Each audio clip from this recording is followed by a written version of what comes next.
نون والقلم وما يسطرون ما أنت بنعمة ربك بمجنون ما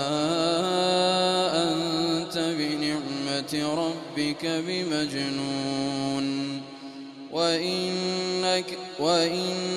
لك لأجرا غير ممنون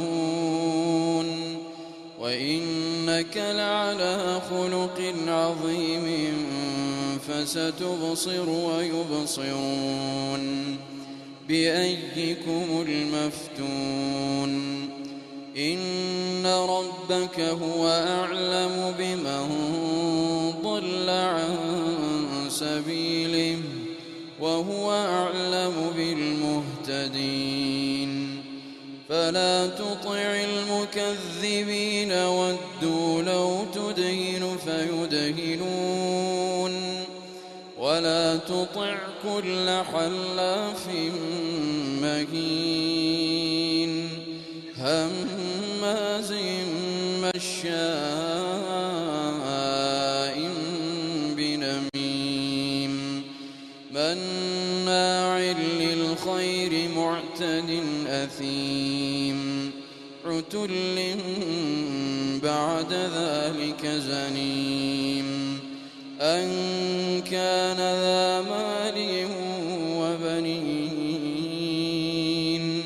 إذا تتلى عليه آياتنا قال أساطير الأولين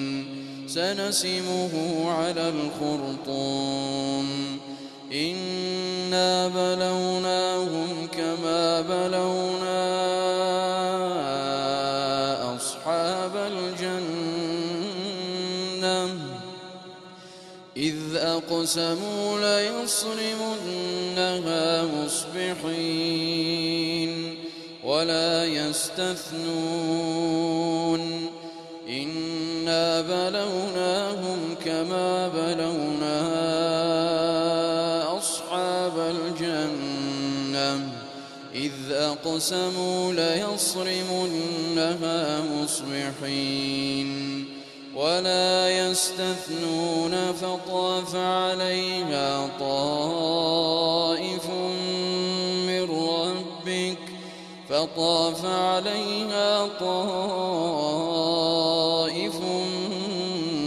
من ربك وهم نائمون فأصبحت كالصريم فتنادوا مصبحين أن اغدوا على حرثكم إن كنتم صارمين فانطلقوا وهم يتخافتون ألا يدخلنها اليوم عليكم مسكين وغدوا على حرد قادرين فلما رأوها قالوا إنا لضالون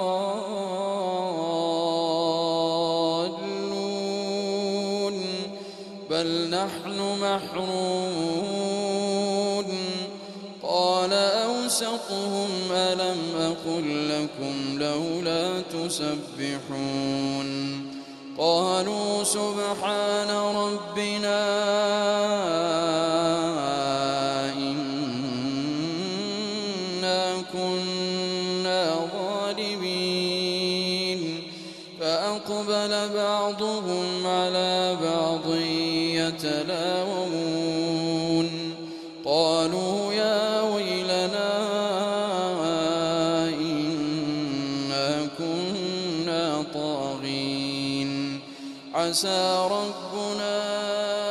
أن يبدلنا خيرا منها إنا إلى ربنا راغبون كذلك العذاب ولعذاب الآخرة أكبر لو كانوا يعلمون إن للمتقين عند ربهم ربهم جنات النعيم أفنجعل المسلمين كالمجرمين ما لكم كيف تحكمون أم لكم كتاب فيه تدرسون إن لكم فيه لما تخيرون أم لكم أيمان علينا بالغة إلى يوم القيامة إن لكم لما تحكمون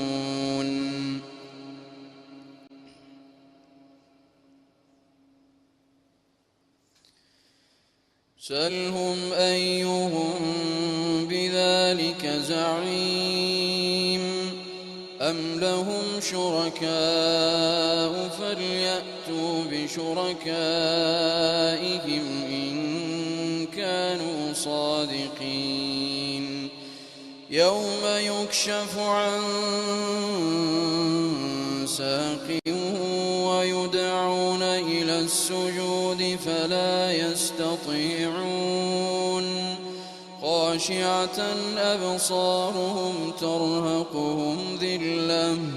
وقد كانوا يدعون إلى السجود وهم سالمون فذرني ومن يكذب بهذا الحديث سنستدرجهم من حيث لا يعلمون وأملي لهم إن كيدي متين أم تسألهم أجرا فهم من مغرم مثقلون أم عندهم الغيب فهم يكتبون فاصبر لحكم ربك ولا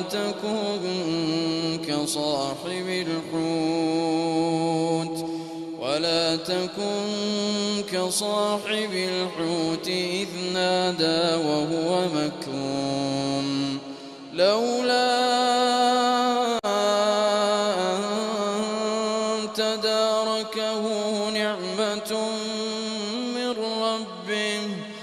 لولا أن تداركه نعمة من ربه لنبذ بالعراء وهو مذموم فاجتباه ربه فجعله من الصالحين وإن يكاد الذين كفروا ليزلقونك بأبصارهم لما سمعوا الذكر ويقولون إنه لمجنون